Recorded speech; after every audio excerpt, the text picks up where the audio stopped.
शीतकालीन चर्चा के पहले दिन भाजपा ने भ्रष्टाचार के मुद्दे को लेकर नियम 67 के तहत सदन में चर्चा मांगी। भाजपा सरकार को घेरने की तैयारी में थी और रैली में जाने के लिए वॉकआउट करना चाह रही थी, लेकिन मुख्यमंत्री ने भ्रष्टाचार पर चर्चा का प्रस्ताव मान लिया। विपक्ष की तरफ से रणधीर शर्मा ने ही चर्चा में भाग लिया। स्पीकर ने कहा कि भाजपा के आरोपों में तथ्य नहीं है, ऐसे में सदन की कार्रवाई 10 मिनट के लिए स्थगित की गई। इस बीच जयराम ठाकुर ने कहा कि सरकार को विधानसभा के अंदर बाहर भ्रष्टाचार पर घेरा जा रहा है, सरकार इसका जवाब नहीं दे पा रही है। भारतीय जनता पार्टी ने कांग्रेस की सुक्खू सरकार के 2 साल के कार्यकाल पूरा होने पर जो भ्रष्टाचार के गंभीर आरोप सरकार के ऊपर लगे हैं, नेताओं के ऊपर लगे हैं और उसके साथ अधिकारियों के ऊपर लगे हैं, उन सारे विषयों पर महामहिम राज्यपाल को एक ज्ञापन दिया है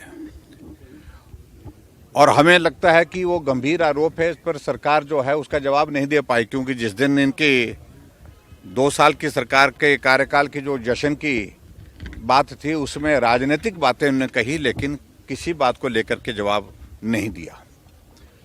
इसलिए ये उचित था कि विधानसभा का सत्र ये अपना विंटर सेशन जो यहाँ धर्मशाला में चल रहा है आज से, हमने कहा सारी चीजों को छोड़ करके पहले सरकार से उन भ्रष्टाचार के आरोपों पर चर्चा करके उसका जवाब हमको मांगना चाहिए। इसलिए हम नियम 67 के अंतर्गत आज विधानसभा में चर्चा मांगी और मुझे पहले तो लग रहा था कि सरकार चर्चा करने के लिए इच्छुक नहीं है और अध्यक्ष महोदय ने लगभग जो है वो प्रश्नकाल को शुरू करने की कोशिश की, लेकिन फिर भी उसके बावजूद जब मुख्यमंत्री जी ने कहा कि हम चर्चा करने के लिए तैयार हैं, तो हमारा नियम 67 के अंतर्गत स्थगन प्रस्ताव जो दिया गया था उसको स्वीकार किया गया और अब हम उस पर चर्चा कर रहे हैं।